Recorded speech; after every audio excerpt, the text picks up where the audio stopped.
Hey guys, how's it going? It's Sam. So today I'm going to talk about my experience as an international once. So I actually thought about making this video for a while, but haven't had time for it until today. So as you guys probably know, I'm currently living in San Francisco. I'm born and raised in California, United States, and I've been to Korea, a decent amount of times for twice promotions, concerts, etc. And obviously, I think most of you guys are international onces. Might be a few Korean onces watching, maybe a few Japanese onces, but generally, I think most of my viewers, or a large proportion, are from the U.S., with some others in other countries like Philippines, Indonesia, etc. But I think the international once experience is definitely different from being a Korean or Japanese once. So I just want to touch on a couple things that I found out so far in my, couple of years of being a once. So I've been a once since Twice debuted. Like I've actually watched 16 before they debuted. But that aside, if you guys want to know about my story, I'll have a link down below. But this is just about random things I've experienced. There's no sequence or anything like that. Just gonna be kind of like a rant. But yeah, some of my likes and dislikes, I guess. So first off, I think the most important thing is the language. So I'm going to be in Japan in less than 2 weeks for the Dome tour. I'm going to 2 days of Tokyo, and then I'm also going to the High Touch event in Osaka. But I have my internship and school, so I can't actually go to more than just that. Anyway, when I'm in Japan, I will not know any Japanese. It's going to be a struggle, I think. My friend I'm going with doesn't know Japanese either. Luckily, I have a friend who speaks Japanese, lives in Japan, so she can help me out. But yeah, language difference there is definitely an issue. For Korea, though, I lived in Korea for, if you aggregate it all, about a year, but on and off, so a couple months at a time. And my Korean is bad, but I know some things. My Korean is probably comparable to my Chinese at this point, but again, my Chinese is not good either. So anyway, the language barrier is definitely a thing, especially when I'm in Korea. Luckily, I have a lot of Korean current and former coworkers, a lot of friends I have met through Twice activities, who can help me out. And I think that's one of the biggest issues about being an international once is the language barrier. And I think for Korean Americans and people who know Korean, it's actually not a bad. It's not bad. It's not about to get into the fandom. It's actually pretty easy. I think JRP is really clear with all their methods, and I think even just a rudimentary understanding of Korean will help you out, go a long way, especially with fan signs and music shows.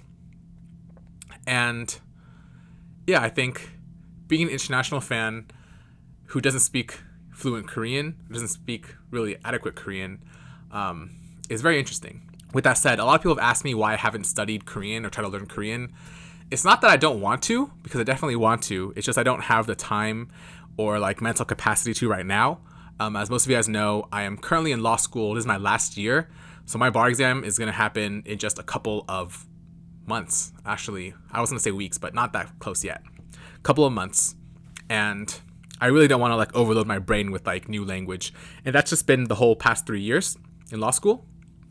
I think I'm always having a bunch of classes or something where after a long day of school or work, I get home and I'm dead tired. All I do after class is I watch funny videos on YouTube or TV and go to sleep or work out.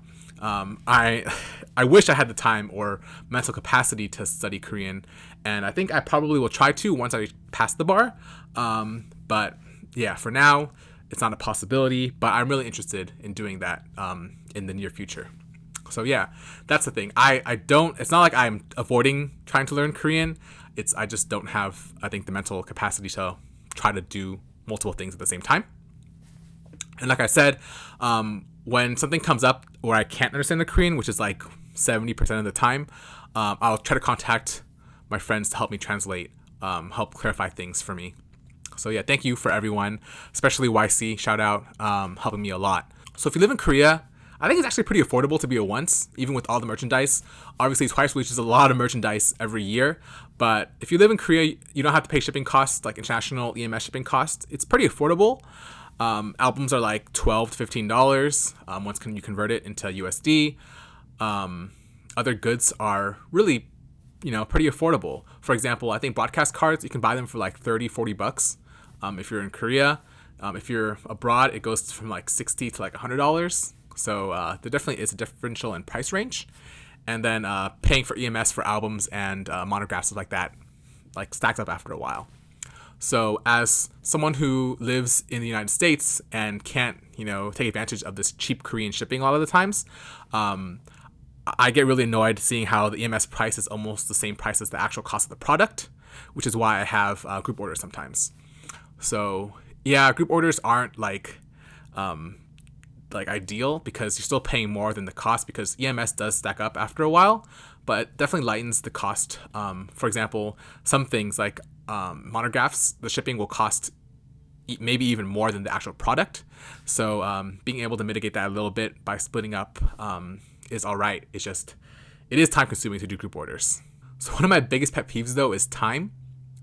So Twice does a lot of V Lives, as you guys probably know, and a lot of the times they go live right as I'm about to go to bed. So at like 12 a.m. PST, 1 a.m. PST, they'll hop on and do a V Live. And I know it's like because it's 4 to 5 p.m. in Korea, and that's like convenient time to like, do nothing while you're waiting almost dinner time.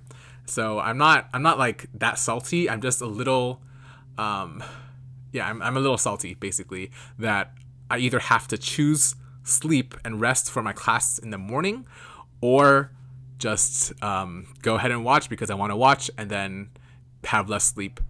I don't know if you guys know this about me, but I'm terrible at like sleeping in. So the latest I've ever woken up is like, I've woken up past 10 a.m. one time in my life, and that was I went to bed at like 7 that time. So usually I wake up, I almost always automatically wake up before 7 a.m. just like, circadian rhythm, I guess. But if I'm really tired, I'll wake up at like 8:30. So going to bed at like 2 to 3 is killer for me because I wake up at 7. So I'll end up like sleeping like 5 hours, 4 to 5 hours, and I can function on that. It's just not ideal doing that multiple days in a row. And I know it's I think it's the healthy thing to do is to sleep 7-8 hours a day. And I definitely try to hit that during the weekends, but on weekdays it's just not possible sometimes. So yeah, going back to the main thing. Yeah, V Lives, if I don't have that much work the next day, my class isn't at like 8, then I can try to stay up and watch. But at the same time, sometimes I gotta sleep and not watch the V Live. But yeah, actually one time I fell asleep during a V Live, and the next morning I woke up and the screen was like on my phone, was like, the ending screen of the V Live app. So yeah, and I have to rewatch most of them anyway because my Korean's not nearly as good enough to. But yeah, most of the time I have to watch V Lives again anyway because my Korean isn't nearly good enough to understand everything that's going on live. So yeah, again, it's not that much worth it to catch the live if I have to rewatch it anyway. But sometimes when they do spoilers and stuff, then it's nice to be on the V Live live. And then especially with showcases, oh man, showcases. I think one time it started at like 3 a.m. my time. And I was like up until 2 a.m. to watch the music video drop. But wow, I think I went to bed at like 4:30 one time. I had to wake up at 7:30 because I had class at 8. So at 8:30, I think maybe. But yeah, that was not good. So yeah, I think timing might be one of the worst things.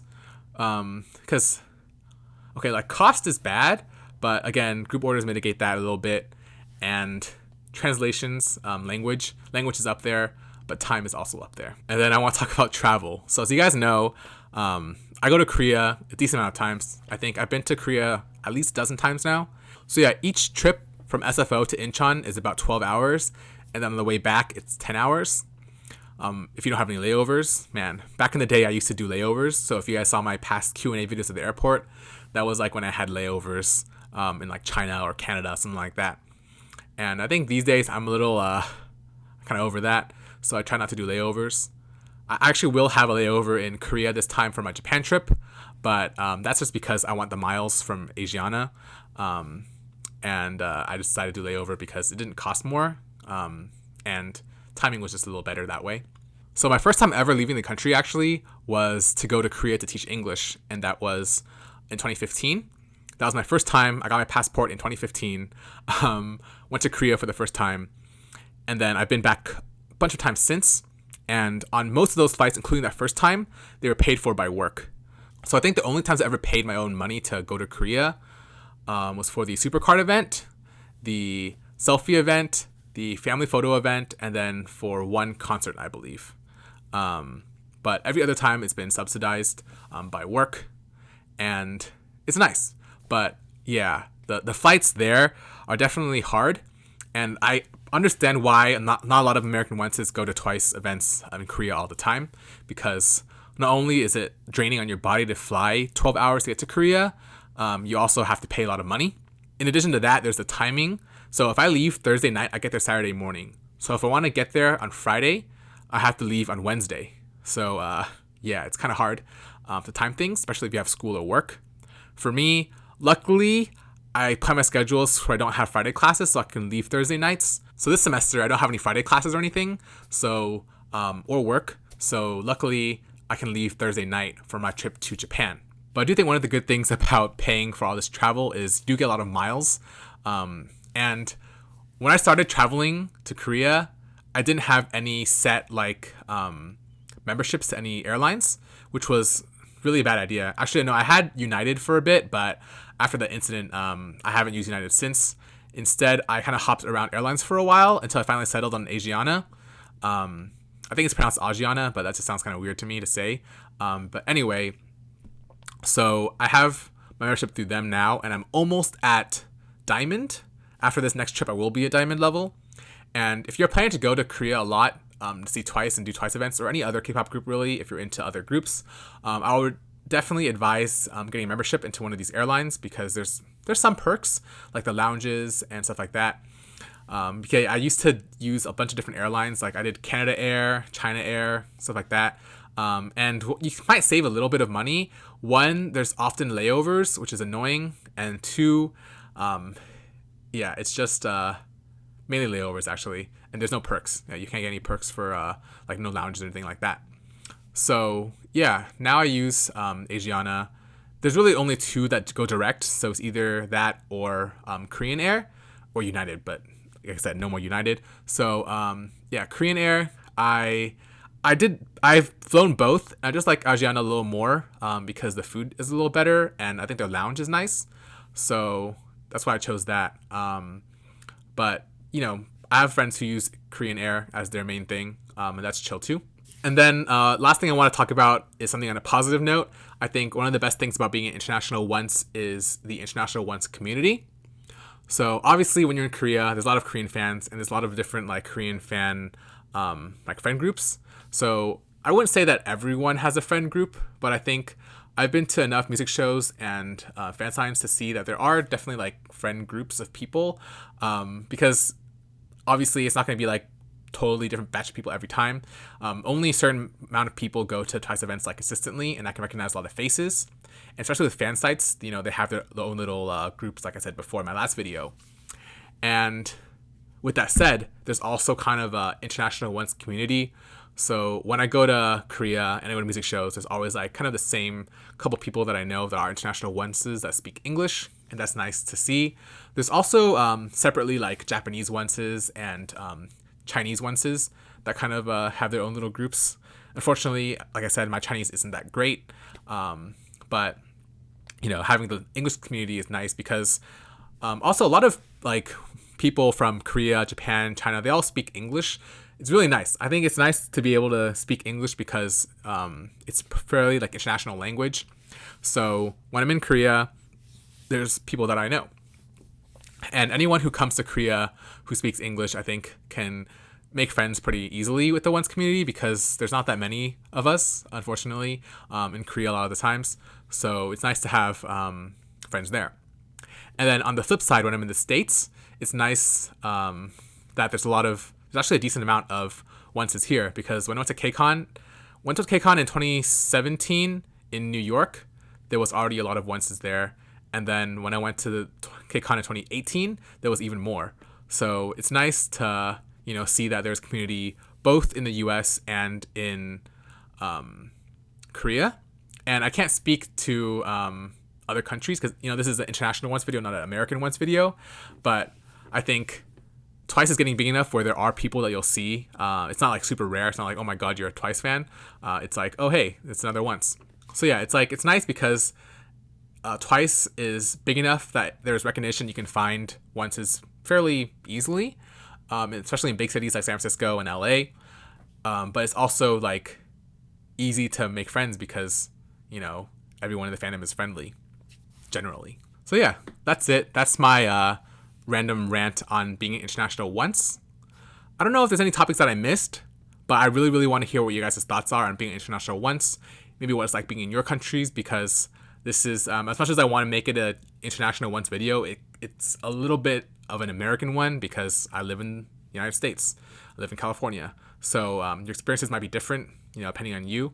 And also, a lot of what I said was English related. Maybe people in your country don't speak English. So yeah, I want to hear your thoughts.